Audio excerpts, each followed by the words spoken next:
rebelde, sorridente e bem feminina. Foi assim que o autor Russell Braddon descreveu Nancy Wake. Exuberante e sociável, ela xingava muito e bebia mais que quase todos os colegas homens. Sua história é uma jornada inspiradora pelos dias mais sombrios da Segunda Guerra Mundial e de superação em circunstâncias quase impossíveis.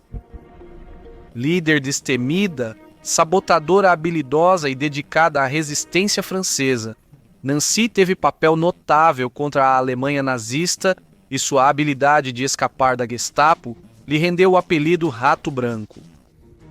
Sua fama entre a Gestapo cresceu tanto que ofereceram 5 milhões de francos por sua captura. Nancy Wake tornou-se a mulher mais condecorada do serviço britânico, elogiada por sua coragem, resiliência e astúcia na executiva de operações especiais britânica. História heróica de coragem, amor e sacrifício de uma mulher que desafiou os nazistas e sobreviveu para contar.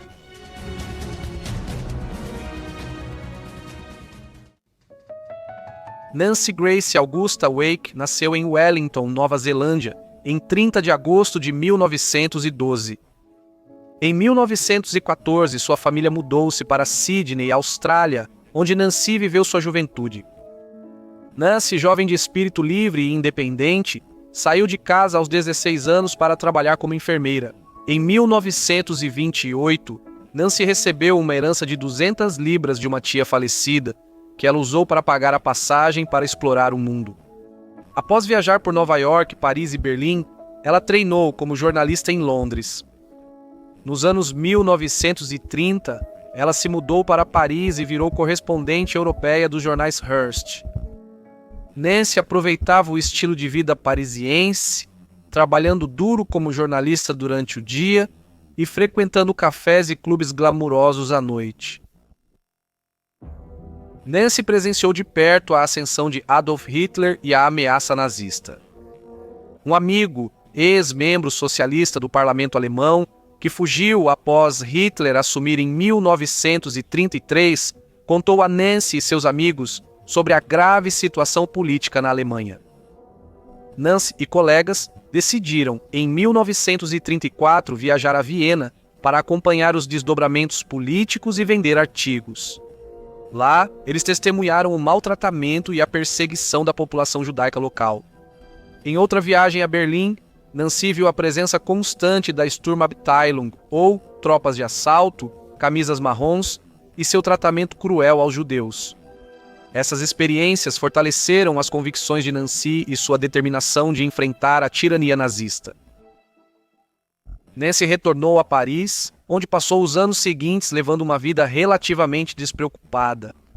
Ela adotou um terrier de pelo duro chamado Picon e se tornou inseparável dele. Em outubro de 1934, viajando para Marsella para escrever sobre a visita do rei Alexandre da Iugoslávia à França, ela presenciou seu assassinato na Canebière. No caos que se seguiu, Nancy se refugiou na segurança de um bar próximo, onde conheceu uma bela jovem iugoslava chamada Stefania. Elas se tornaram amigas para a vida toda. As duas moraram juntas em Paris por anos, saindo à noite com vários pretendentes, enquanto Picon as esperava fielmente após as longas saídas. Com a situação na Europa se agravando, Paris tornou-se um centro de refugiados. As pessoas não estavam apenas fugindo da Alemanha nazista, mas também dos combates na Guerra Civil Espanhola. Uma guerra total na Europa parecia inevitável, só restava saber quando. Em 1936, em uma boate em Rouen-les-Pins, Nancy conheceu o rico industrial francês Henri Fioca. Nancy namorava um americano e Henri estava com uma loira atraente naquela noite. Nancy não se impressionou com o jeito de playboy de Henri. Com o tempo juntos, ela passou a valorizar o charme, humor e inteligência dele. Os dois logo se apaixonaram profundamente. Henri Fioca nasceu em Marsella em 1898. Empresário bem-sucedido, ele herdou uma importante companhia de navegação. Isso lhe concedeu considerável riqueza e posição social. Apesar de sua origem privilegiada e da reputação de playboy, Fioca era conhecido por sua generosidade e natureza calorosa. O namoro de Nancy e Henri foi leve e romântico. Seja tomando pastis, jantando em bistrôs populares ou passando férias em Cannes e Saint-Tropez, eles não imaginavam o quão rápido as coisas mudariam. Com a guerra na Europa se aproximando, Henri pediu Nancy em casamento em 1939. O pedido foi inesperado, mas após alguns dias de suspense para Henri, ela aceitou com gratidão. Nancy deixou seu apartamento em Paris e se mudou para Marsella para ficar com Harry. O casal pretendia se casar em 1940 se as circunstâncias permitissem. Nancy, que se via tão britânica quanto australiana ou neozelandesa, decidiu passar um mês na Inglaterra antes do casamento.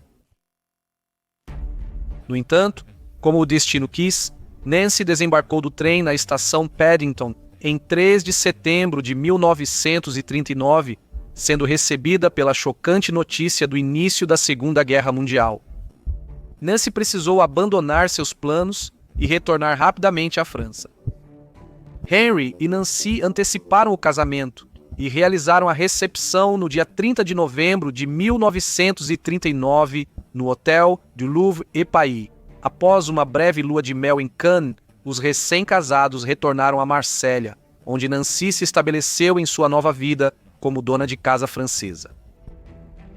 Durante a Guerra de Mentira, Henry e Nancy estocaram enlatados, café, açúcar, chá e cigarros, prevendo o racionamento e a escassez. Pouco depois de março de 1940, Henry recebeu sua convocação para se juntar ao exército francês. Nancy decidiu que precisava ser útil no esforço de guerra e convenceu Henry a comprar um veículo para ela, que foi convertido em uma ambulância. Nancy entrou em uma unidade voluntária de ambulância e até junho de 1940 transportou refugiados, soldados e civis feridos para o hospital. Os horrores que presenciou como civis e crianças metralhados fortaleceram sua determinação contra a Alemanha nazista. Após a queda de Paris, Nancy teve que voltar a Marsella, onde logo se reuniu a Henri, que retornava do serviço militar. O marechal Philippe Pétain, herói da Primeira Guerra Mundial, tornou-se chefe do governo de Vichy, regime fantoche colaborador dos nazistas. Ele assinou a Convenção de Armistício com a Alemanha nazista em Compiègne, dividindo a França entre a zona ocupada e a zona livre. A situação da França ficou ainda mais sombria com a evacuação da Força Expedicionária Britânica de Dunkerque durante maio e junho de 1940. O ataque britânico à frota francesa em Mers-el-Kébir, em 3 de julho de 1940, aumentou a tensão nas relações anglo-francesas. Os franceses confiaram no general Charles de Gaulle. Após o armistício, ele fugiu para Londres e criou as Forças Francesas Livres. Em 18 de junho de 1940, ele fez seu famoso discurso no rádio, conclamando o povo francês a resistir à ocupação alemã e a se juntar a ele na luta pela liberdade. A liderança e visão de Gaulle foram fundamentais para a resistência francesa ao regime nazista. Com a intensificação da guerra na Europa, Nancy se sentiu atraída pela resistência francesa. Ela era movida pelo ódio aos nazistas e pelo amor à França. Nancy estava na posição privilegiada de ter fundos e conexões sociais suficientes para comprar produtos e alimentos do mercado negro, mas, ainda assim, como todos os outros, vivia sob o medo constante de ser denunciada. A única coisa pior do que cair nas garras da polícia de Vichy era ficar cara a cara com a Gestapo. Enquanto Nancy planejava seu próximo passo, não imaginava o quanto a Gestapo ficaria desesperada para capturá-la. Em 1940, Nancy conheceu um oficial francês que permaneceu na França organizando a resistência e era aliado de Gaulle. Ele pediu que Nancy levasse um envelope na próxima viagem a Cannes. O envelope deveria então ser retirado de um hotel por outro membro da resistência. Nancy convenceu Henri a concordar e assim se tornou uma mensageira da resistência francesa, entregando todo tipo de cartas e pacotes pelas redes regionais da resistência. O Hotel de Louvre-et-Paix, onde Nancy e Henri celebraram o casamento, era como uma segunda casa para eles. Numa noite, ao entrar no bar, Nancy notou um homem loiro deslocado sentado sozinho. Ele era um oficial inglês em liberdade condicional sob custódia dos franceses. Nancy e Henri logo ficaram amigos do oficial e passaram a ajudar um grupo de oficiais do exército inglês autorizados a sair da prisão como prisioneiros em liberdade condicional. Com suas conexões e a riqueza de Henri, Nancy abrigou soldados e aviadores aliados abatidos nos 3 primeiros anos da guerra. A base de operações era uma casa segura que Henri comprou nos arredores de Marsella. Arriscando sua segurança e a de Henri, ela conseguia roupas, documentos forjados e identidades falsas para os homens. Nancy organizou o transporte dos homens pelos Pirineus até a Espanha e depois para a Grã-Bretanha. Assim, Nancy conheceu o oficial escocês Ian Garrow. Ele estava organizando uma rota de fuga para os britânicos internados nos campos de prisioneiros franceses. Em seguida, um belga chamado Patrick O'Leary o acompanhou. Seu nome verdadeiro era Albert Guerris, e ele acabaria assumindo a liderança da organização de Garrow, que ficou conhecida como a Linha O'Leary.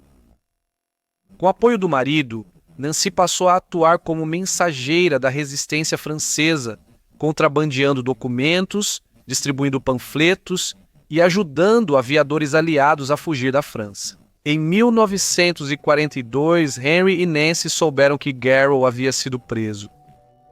Ele cumpriria 3 meses em confinamento solitário e depois seria transferido para o campo de concentração de Morsach para uma pena de 10 anos. Garrow escreveu para Nancy pedindo seu apoio e assistência. Sentia fome e ansiedade com a transferência para Morsach. O'Leary havia contratado um advogado famoso de Marsella para defender Garrow, mas o advogado não fez absolutamente nada para ajudar seu cliente e, por inação ou incompetência, perdeu o recurso de Garrow. Nancy sentiu-se compelida a ajudar Garrow, mas Henry hesitou pelos riscos do envolvimento dela. Henry foi convencido por Nancy a aceitar seu plano. Nancy planejava fingir ser prima de Garrow para enviar comida e visitá-lo em Morsach. Nancy recebeu a visita de um ex-colega de cela de Garrow, já absolvido e solto. Ele procurou Nancy a pedido de Garrow e contou que presos ouviram sobre um guarda em Morsach disposto a aceitar suborno para ajudar em um plano de fuga. Nancy concordou rapidamente em fazer tudo para libertar Garrow. Partindo de Marsella em 11 de novembro de 1942, Nancy foi para o campo de Morsach, perto da cidade de Bergerac. Nancy, alegando ser prima, visitou Garrow, mas não avançou na identificação do guarda amigável. Na segunda visita a Morsach, Nancy foi abordada no bar por um suposto guarda da prisão. Em troca de sua ajuda, o guarda exigiu o pagamento de 500 mil francos, com um adiantamento de 50 mil francos. Ele também precisava de um uniforme de guarda que seria usado por Garrow como disfarce para sua fuga. O problema era que Nancy estava com uma falta de 40 mil francos. Ela teve que pedir para Henry enviar o restante do dinheiro pelo correio mais próximo, onde retirou e pagou ao guarda. Nancy se assustou muito ao ser interrogada no dia seguinte pela polícia de Vichy, avisada sobre a grande quantia que ela recebeu. Sempre com sua lábia afiada, Nancy conseguiu sair da situação, convencendo as autoridades de que, para uma mulher de seu status, 40 mil francos era apenas uma quantia pequena e muito necessária para quitar sua conta de bebidas. Depois que um uniforme de guarda prisional foi contrabandeado para o campo, Garrow conseguiu escapar do campo de prisioneiros disfarçado durante a troca da guarda. Ele entrou no carro que o aguardava e seguiu rapidamente para Toulouse para se recuperar. Depois ele atravessou com sucesso os Pirineus até a Espanha. De lá, ele conseguiu voltar para a Inglaterra. Quando um policial francês foi até a casa de Nancy para informá-la sobre a fuga de seu primo, ela fez o que qualquer dona de casa francesa ingênua faria e ligou para Henri, radiante, dizendo o quanto estava feliz em receber a notícia. Ela suspeitava que a Gestapo monitorava o telefone, então agir assim era o mais discreto e natural possível. Em seguida, Nancy ouviu rumores de que a Gestapo procurava uma mulher chamada Rato Branco. Nancy sabia que era ela quem eles estavam procurando e que teria que agir com mais cautela. A situação piorou quando a Alemanha nazista invadiu a Zona Livre em novembro de 1942. A presença da polícia de Vichy e da Gestapo em Marsella tornava ainda mais perigoso participar da resistência. Perto do Natal de 1942, Nancy seguia contrabandeando aliados para fora da França e atuando como mensageira da resistência. Ela queria ter um Natal o mais normal possível, apesar da guerra.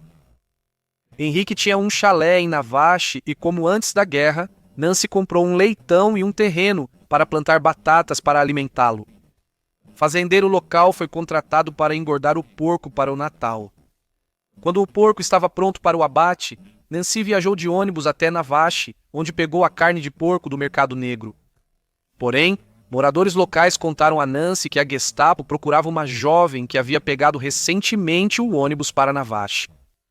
Ela então decidiu voltar para Marsella de trem. Ela carregou a mala pesada com cerca de 60 quilos dos melhores cortes de porco para o compartimento de bagagem. Para sua consternação, ela foi acompanhada no compartimento por um jovem que parecia suspeitosamente um oficial alemão. Usando sua astúcia, ela começou a flertar com o homem, convencendo-o, no final, a carregar sua mala para fora do trem quando chegaram a Marsella. Quando ele e Nancy foram parados na alfândega, mostrou seus documentos da Gestapo e passaram sem serem revistados. Para agradecer, Nancy prometeu encontrar o jovem para um drink. Ela deu o bolo nele e Nancy e Henry prepararam uma ótima refeição para os amigos naquele Natal. Em 1943, a criação da milícia trouxe ainda mais dor ao povo francês. Aquela cruel e sádica força auxiliar francesa do exército alemão, formada para caçar membros da resistência francesa. Nancy passou a suspeitar que estava sendo vigiada. Ela achou que ouviu sons de cliques suaves quando usava o telefone e, por isso, presumiu corretamente que seu telefone havia sido grampeado. Um amigo avisou Nancy que um homem foi visto mexendo na sua caixa de correio. Uma terceira pista veio do proprietário do café, na esquina da rua de Nancy, que disse ter certeza de que viu um homem seguindo Nancy quando ela saiu de casa. Nancy entendeu que precisaria sair da França por segurança. Com o coração pesado, ela decidiu deixar seu amado marido, sabendo que a separação poderia ser permanente. Nancy fez as malas, levando suas melhores joias na bolsa e um maço de notas no sutiã. Harry e Nancy tiveram que se despedir casualmente, pois o comissário de polícia de Vichy era vizinho. Nancy tragicamente nunca mais veria Henry. Nancy queria viajar para a Inglaterra pela mesma rota de fuga nos Pirineus que organizava para soldados aliados. No entanto, sua sorte como rato branco estava prestes a acabar. Nancy fez sua primeira parada em Toulouse, onde encontraria outros membros de sua rede de resistência. Em Toulouse, ela se hospedou no hotel de Paris e seguiu como mensageira enquanto aguardava os preparativos para cruzar os Pirineus. Voltando de Perpignan para Toulouse, seu trem foi parado de repente e todos foram presos pela polícia de Vichy. Empurrada para um caminhão, Nancy e outros aproveitaram a parada para pular e fugir. Correndo pela rua lateral mais próxima, Nancy e os outros, infelizmente, acabaram indo direto ao encontro de estudantes protestando que fugiam da polícia na direção oposta. Os grupos colidiram e ficaram cercados em ambos os lados pelas autoridades. Os passageiros do trem em fuga foram recapturados e levados para a cadeia. Durante o interrogatório pela polícia de Vichy, Nancy decidiu que sua melhor opção era confiar no fato de que estava viajando com seu nome verdadeiro. Ela afirmou que era Madame Fioca, de Marsella, e que estava em uma viagem de negócios com seu marido. A polícia de Vichy já havia decidido acusar Nancy de um crime, custe o que custar. Ela foi inicialmente acusada de ser uma prostituta de Lourdes. Quando essa acusação não colou, ela foi acusada de envolvimento no bombardeio de um cinema em Toulouse por membros da resistência. Nancy achou inútil negar as acusações, pois seus captores já haviam decidido seu destino. Nos 4 dias seguintes, ela passou o tempo sendo interrogada ou espancada pela polícia de Vichy, que continuou em vão tentando arrancar uma confissão dela. Certa manhã, ela foi tirada da cela e ficou esperando no corredor. Ao olhar para cima, ela encontrou o olhar de Patrick O'Leary. Pensando que ele também havia sido preso, ela rapidamente desviou o olhar para evitar que os dois fossem associados e causassem ainda mais problemas. O'Leary estava lá para salvar Nancy. Após 3 dias em cativeiro, os membros da linhagem O'Leary estavam convencidos de que Nancy não havia entregado ninguém, e então decidiram resgatá-la das garras da polícia de Vichy. O'Leary se passou por um membro sênior da milícia e amigo próximo de seu chefe, Pierre Laval. O'Leary dizia que Nancy era sua amante e que se separaram durante a confusão no trem. Ele contou que Nancy silenciou por medo de irritar o marido ciumento. Após momentos tensos, o comissário de polícia se convenceu. O'Leary e Nancy deixaram a cadeia juntos. O rato branco havia escapado das mãos do inimigo e estava novamente à solta. Após sua libertação, Nancy foi ficar com uma mulher chamada Françoise, onde deveria se manter escondida enquanto aguardava sua fuga pelas montanhas. Françoise era uma resistente inabalável, fumante inveterada e viciada em café preto que fornecia comida e abrigo a todos que esperavam atravessar as montanhas em busca de liberdade e segurança. Nancy e os outros do seu grupo fizeram várias tentativas frustradas de atravessar os Pirineus devido à forte presença nazista e da milícia ao longo da fronteira. Uma 6ª tentativa de atravessar foi adiada, pois Françoise estava planejando a fuga de 10 homens da prisão de Castres. Um guarda facilitou a fuga ao dar aos colegas uma garrafa de vinho batizada naquela noite. Isso fez com que os guardas caíssem no sono imediatamente e permitiu que os prisioneiros escapassem sem levantar nenhum alarme. Os 9 prisioneiros e o guarda se uniram a Nancy e Françoise, passando alguns dias escondidos e lavando as roupas enlameadas até que pudessem usá-las em público sem suspeitas. O grupo foi dividido em 2 e partiu de trem para Perpignan, ao longo da fronteira francesa. O grupo de Nancy contava com O'Leary, um operador de rádio francês, um aviador neozelandês e um ex-policial francês. A viagem de trem estava indo bem até que um funcionário ferroviário abriu as portas do compartimento para avisar os fugitivos de que os alemães estavam parando o trem para uma revista. A única opção era todos pularem do trem em movimento enquanto ele reduzia a velocidade. Ao aterrissarem, foram recebidos por uma chuva de tiros dos alemães que se aproximavam. O grupo se dispersou, correndo para dentro dos vinhedos na tentativa de escapar de seus perseguidores. Eles conseguiram se reagrupar no topo da montanha mais próxima. Nancy descobriu, para sua tristeza, que havia deixado cair sua bolsa contendo suas joias. Ela precisaria se virar com os francos escondidos no sutiã.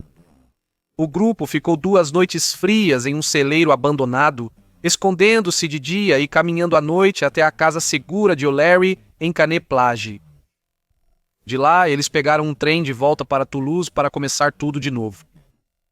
Nancy já acreditava que a rede de resistência deles fora comprometida. Eles estavam tendo muitos sustos e sendo encurralados pela Gestapo a cada passo. O'Leary, porém, discordava, o que lhe custou a liberdade. Enquanto o grupo de fuga aguardava o momento certo para tentar novamente atravessar os Pirineus, O'Leary concordou em se encontrar com um novo recruta dentro do circuito deles. O recruta pediu para se encontrar com Nancy, que chamou de garota divertida de Marcélia. Nancy, com sabedoria, não foi à reunião. Ao chegar ao café onde a reunião aconteceria, O'Leary foi prontamente preso pela Gestapo. O novo recruta era, na verdade, o agente 47 da Gestapo. Era Roger Le Neveu, também chamado Roger Le Legionário. O'Leary foi enviado a Dakar e condenado à morte. Felizmente, os aliados libertaram o campo antes da execução da sentença. A prisão de O'Leary comprometeu toda a rede de resistência. O apartamento de François precisou ser desocupado rápido. Nancy foi para outro esconderijo de Madame Sanson, em Nice. Decidiu-se que a única opção era arriscar de novo voltar a Perpignan e cruzar as montanhas. Antes mesmo que a próxima tentativa pudesse começar, outro obstáculo apareceu. Ninguém sabia quem era o homem que providenciaria os guias para cruzar as montanhas, nem a senha que ele exigia. A industriosa Nancy, seguindo algumas pistas, foi direto até a porta da casa do homem que ela suspeitava ser o certo. Ao ser atendida, Nancy Fioca se apresentou e disse ao homem que ambos trabalhavam para O'Leary e que precisava ir à Espanha. Sua abordagem direta funcionou e o homem logo levou Nancy para dentro para discutir os preparativos. O grupo de Nancy incluía ela, um neozelandês, 2 americanos e o ex-piloto da Air France, Bernard Gohan. Eles foram contrabandeados no caminhão de carvão até onde iniciariam a caminhada pelas montanhas. Eles encontraram os guias espanhóis e iniciaram a jornada pelas altas montanhas, onde era menos provável encontrar patrulhas alemãs com cães. A viagem, prevista para durar cerca de 48 horas, exigia marchas de 2 horas com pausas de 10 minutos. Apesar da caminhada exaustiva, das temperaturas congelantes e de serem pegos por uma nevasca, eles finalmente atravessaram um rio para o território espanhol 2 dias depois. Receberam refeição quente e passaram 2 noites se recuperando em uma casa segura. Na véspera da ida de Nancy e seu grupo para Barcelona, autoridades espanholas invadiram a casa segura. Os fugitivos foram capturados e enviados a uma prisão local, onde ficaram 3 noites sem comida ou água. Nancy e os outros foram eventualmente julgados por entrada ilegal na Espanha, mas o governo britânico puxou alguns fios e pagou alguns subornos, garantindo assim a libertação deles. Nancy conseguiu chegar a Barcelona, onde finalmente estava fora de perigo. Ela foi para Madrid e depois retornou de barco à Inglaterra, onde reencontrou Ian Garrow. Nancy sabia que ainda não tinha terminado. Marido, cachorro e nação adotiva dela ainda estavam sob domínio nazista. Não demoraria muito para que ela retornasse à França, desta vez como soldado. Em Londres, Nancy aguardava ansiosa por Henri e seu cachorro Piquan. Porém, ela sofria pesadelos de que seu marido fora morto. Ela não deixou os maus sonhos dominarem e, por isso, planejou o retorno de Henri alugando um apartamento e comprando roupão e chinelos para ele. Ela rapidamente se cansou de esperar e de passar o tempo socializando nos bares. Ela queria voltar para a França para continuar a luta e se reunir com seu marido. Usando contatos da viagem à Espanha, ela tentou entrar no movimento da França Livre, mas foi rejeitada. Sem se abater, ela logo foi contatada pela Executiva de Operações Especiais, criada em 1940 por Winston Churchill, sendo rapidamente recrutada. Seu objetivo principal era realizar espionagem, sabotagem, reconhecimento na Europa ocupada e apoiar movimentos de resistência locais. Nancy discutiu com um instrutor na véspera de viajar para um curso de 6 semanas na Escócia e foi demitida imediatamente. Felizmente, a SOE percebeu seu erro e a recontratou pouco tempo depois. Nancy fez vários cursos intensivos, onde aprendeu a usar armas, fabricar explosivos caseiros, combate corpo a corpo, paraquedismo e outras habilidades essenciais para operações clandestinas. Como membro da SOE, ela seria lançada de paraquedas de volta à França para ajudar a coordenar, rearmar e apoiar os combatentes da resistência francesa em sua luta contra os nazistas. Na noite de 29 de abril de 1944, Wake e seu colega da SOE Hubert, Major John Farmer, foram lançados na região de Auvergne, centro da França. Sob o codinome Helene e outros, Nancy tinha a missão de organizar, armar e treinar os maquis, combatentes da resistência local, para os desembarques aliados do dia D. Lá, eles deveriam encontrar Hector, que os apresentaria a Gaspard, líder do Maquis d'Auvergne, supostamente à frente de um exército de 3 a 4 mil homens. Embora tenham conseguido encontrar Hector, ele não tinha as informações que Nancy e Hubert precisavam. Hector disse que um mensageiro traria tudo o que precisavam, mas ele nunca chegou, e Nancy e Hubert nunca mais veriam Hector. Para piorar as coisas, o operador de rádio que a SOE em Londres havia designado para trabalhar com Nancy e Hubert preferiu passar a semana com um namorado local em vez de se juntar à SOE. Assim, eles não conseguiram se comunicar com Londres para coordenar os lançamentos de suprimentos. Nancy e Hubert tiveram que usar seus próprios recursos para encontrar Gaspar. Quando o encontraram, não deu certo. Gaspar desconhecia Hector e não esperava nenhum agente da SOE. Sem rádio ou dinheiro, os agentes da SOE eram inúteis para Gaspar. Então ele os mandou procurar Henri Fournier, responsável pelo maquis na região de Chaudzag. Lá eles esperaram até que, finalmente, o operador de rádio da SOE saiu de seu encontro e se juntou a Nancy e Hubert. O operador de rádio Dennis contatou Londres e organizou o lançamento de suprimentos aliados de paraquedas em um planalto próximo. Por várias noites, Nancy e Hubert coletaram suprimentos, desempacotaram e limparam armas para distribuir aos soldados do maquis. Nancy e Hubert foram acompanhados por René Duzac, outro agente da SOE. Ele era um dos agentes da SOE com quem Nancy havia treinado, e seu apelido era Bazooka, porque essa era sua arma favorita.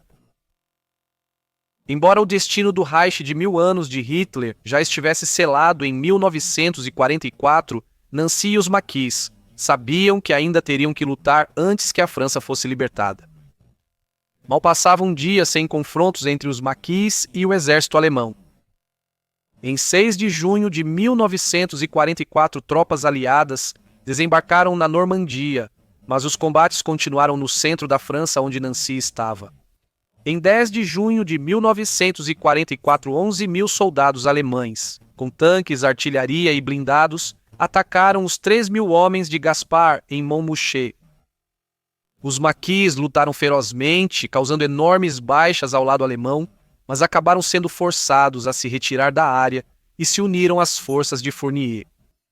As forças alemãs seguiram em intensa perseguição, logo cercando os maquis com 22.000 soldados. No fim dos combates, cerca de 1.400 soldados alemães morreram, enquanto os maquis perderam apenas 100 homens. Nancy e os maquis recuaram para o noroeste de sua posição. A jornada levou 4 dias. Durante todo esse tempo, os maquis estavam sendo perseguidos pelas forças alemãs apoiadas pela Luftwaffe. Na pressa para evacuar, o operador de rádio de Nancy enterrou seu rádio e destruiu seus livros de códigos, caso fosse capturado. Nancy e Hubert voltaram à estaca zero sem como se comunicar com Londres ou o exterior. Com o tempo se esgotando e a necessidade de ajuda mais urgente do que nunca, Nancy decidiu assumir a tarefa aparentemente impossível de restabelecer o contato com a SOE ela mesma. Armada com pouco mais do que sua determinação e uma bicicleta, Nancy partiu em uma exaustiva jornada de 500 quilômetros através do território inimigo. A jornada era perigosa, com estradas patrulhadas por tropas alemãs, e Wake precisava evitar postos de controle e confrontos constantemente. Apesar do imenso desgaste físico e mental, Nancy continuou, usando seu conhecimento do terreno local e seus instintos para navegar pela paisagem perigosa. Por 2 dias e noites, ela cavalgou sem dormir, enfrentando cansaço, fome e o risco de captura. Finalmente, depois de atravessar os traiçoeiros 250 quilômetros, Wake chegou ao seu destino e conseguiu enviar um relatório de situação para o SOE em Londres, que incluía um pedido de outro transmissor sem fio. Após atingir seu objetivo, ela encarou a assustadora viagem de volta de bicicleta. Fisicamente exausta e com as coxas em péssimo estado, ela perseverou e conseguiu retornar em segurança ao acampamento. Nancy disse depois da guerra que, olhando para suas conquistas, a viagem de 500 quilômetros de bicicleta foi o que mais lhe deu orgulho.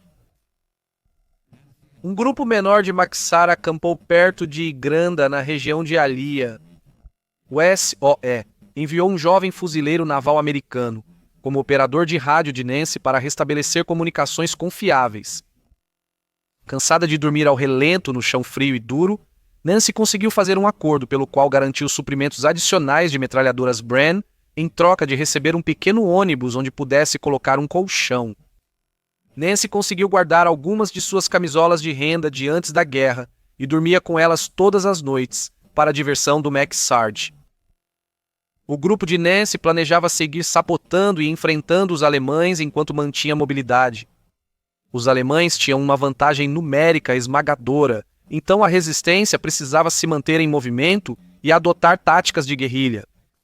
Após um confronto, Nancy descobriu que 3 mulheres estavam entre os prisioneiros alemães capturados pela resistência. Quando soube que estavam sendo usadas como prostitutas pelos homens, ela exigiu que fossem entregues sob sua custódia. 2 das mulheres eram francesas e foram libertadas posteriormente. A terceira mulher era alemã e uma nazista convicta. Nancy aceitou relutantemente que essa mulher teria que ser executada. A espiã alemã cuspiu em Nancy e ficou nua diante do pelotão de fuzilamento. Ela gritou Heil Hitler enquanto era executada. Nancy contou em sua autobiografia que os nazistas a tornaram uma pessoa dura. As atrocidades que viu tiraram sua piedade pelo inimigo. Uma das anedotas mais famosas desse período envolve a participação de Nancy em uma ousada incursão a uma fábrica de armas alemã. Entrando por uma porta dos fundos, ela lançou um punhado de granadas dentro da fábrica antes de bater a porta atrás de si e correr de volta para o veículo de fuga. Acredita-se que a fábrica foi destruída e as granadas eliminaram muitos soldados alemães. Nancy também declarou após a guerra ter matado silenciosamente um sentinela com as próprias mãos, aplicando um golpe de judô na nuca. Ela disse: "Eles ensinaram esse golpe de judô com a palma da mão no SOE e eu pratiquei bastante, mas essa foi a única vez que usei, e realmente o matou. Fiquei realmente surpresa." Em 15 de agosto de 1944, iniciou a invasão aliada no sul da França. Com o avanço dos aliados rumo à vitória, Nancy seguiu liderando sua equipe maquis em campanhas de guerrilha bem-sucedidas contra os nazistas. Seus esforços foram fundamentais para enfraquecer o controle alemão e ajudar na libertação de Paris em 25 de agosto. Em setembro de 1944, os alemães evacuaram Vichy. A resistência francesa, incluindo Nancy como uma de suas principais líderes, marchou para a cidade em meio a grandes celebrações, enquanto os colaboradores franco-nazistas praticamente desapareceram no ar. Porém, durante as comemorações da vitória, uma tragédia pessoal devastadora esperava Nancy. Ela soube que seu marido, Henri Fioca, foi capturado em 1943 e depois torturado e executado pela Gestapo. Essa notícia foi devastadora para ela, mas Nancy se consolou ao saber que Henri permaneceu fiel à causa e ao amor deles até o fim. Após a guerra, Wake voltou ao Reino Unido, trabalhou no Departamento de Inteligência do Ministério da Aeronáutica britânico e, nos anos 1950, retornou à Austrália. Ela disputou 2 vezes o parlamento pelo Partido Liberal, sem sucesso. Em 1957, ela se casou de novo, agora com o ex-militar australiano John Ford. Eles foram casados por 40 anos até John falecer em 1997. Os feitos de Nancy na guerra lhe trouxeram várias honrarias, como a Medalha George do Reino Unido, a Medalha da Liberdade dos Estados Unidos da América e, da França, a Medalha da Resistência, 3 Cruzes de Guerra e a Legião de Honra, entre outras. Nancy disse que sempre se sentiu subestimada por seu país de infância, com sucessivos governos australianos se recusando a lhe conceder qualquer homenagem. Foi apenas em 2004 que ela se tornou companheira da Ordem da Austrália. Apesar dos elogios, só em 1985, com sua autobiografia, sua história realmente capturou a imaginação do público. O livro virou best-seller internacional e confirmou Wake como heroína da Segunda Guerra Mundial. Nancy disse que sempre se sentiu responsável pela morte de Henry, mas nunca se arrependeu das decisões que tomou ou da vida que viveu. Acredita-se que ela ajudou no resgate de até 1.000 soldados aliados por trás das linhas inimigas. Em 2001, Nancy retornou a Londres e ficou no Hotel Stafford, em Piccadilly. Ela podia ser encontrada a qualquer hora tomando gin tônica no bar do hotel e entretendo todos que paravam para conversar. Ela morreu em 2011 aos 98 anos. As cinzas de Nancy foram espalhadas nas colinas da Auvergne, onde ela liderou o Maquis na luta contra os nazistas.